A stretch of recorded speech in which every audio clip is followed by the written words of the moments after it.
কিন্তু ৰুদ্ৰ নাৰায়ণৰ বুকুৰ তেজেৰে বুজিবলৈ মোৰ বুকুৰ জাত। তাৰ মানে এইভাবে তই আৰু মই একেলগ হৈ থকাটো কি বিচৰা নাছিল। মই তোৰ লগত থাকিলে তই বেছি শক্তিশালী হবি। সেইবাবে আমাৰ দুইটা কাটৰাব খুলিছিল কি সেইকাৰণে ৰৈ আছিলো। সেইকাৰণে ৰৈ আছিলো আজিৰ দিনটোলৈ। ছোৱালীজনী এতিয়া কি হব? অত্যাচাৰ কৰিব সি।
আৰে কি দুখ আছিল এইজনী মানুহৰ যাৰ বাবে আজীৱন এটা দাঁত কঢ়িয়াই লৈ ফুৰিব লগা হৈছে।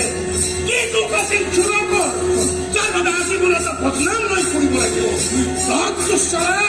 ধৰ্ষণকাৰীবিলাক ফাঁচি লওঁ চিৰত জীৱনৰ বাবে ধৰ্ষিতা হৈ চাক লগাই থাকিব লাগে নিষ্পাপ কিছুমান নাৰী।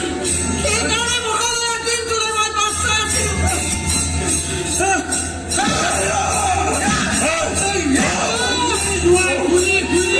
অকল ধৰ্ষণকাৰী নহয়, বিয়া পাতি ঘৈণীয়েকক অত্যাচাৰ কৰা সেই অসুৰবিলাক পিঠি ফালি পেলাব লাগে।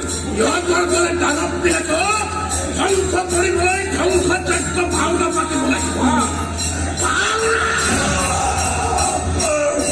সেইকাৰণে আজিৰ দিনটোলৈ বাচাই আছিলো।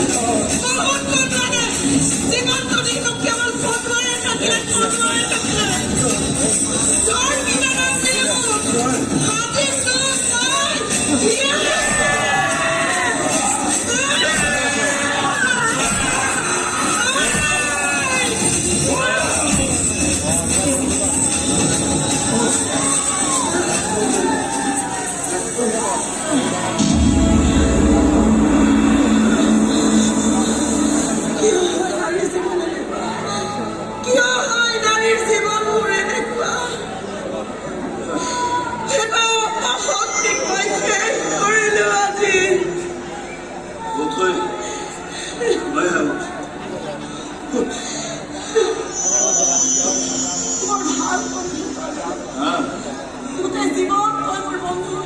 আৰে বন্ধুতো হয়ে বন্ধু হয়ে আসো আৰ ভবিষ্যতে তুই বন্ধু হয়ে বল এতিয়া তই থানাত সাৰেন্ডাৰ কৰিব লাগিব আৰু তই জেলৰ পৰা ওলাই আহ। ইহঁতৰ বিয়াখন হৈ যাওক তাৰ পিছত এদিন তোৰ চোতালত বহি ঠিকছে চুলাই খাম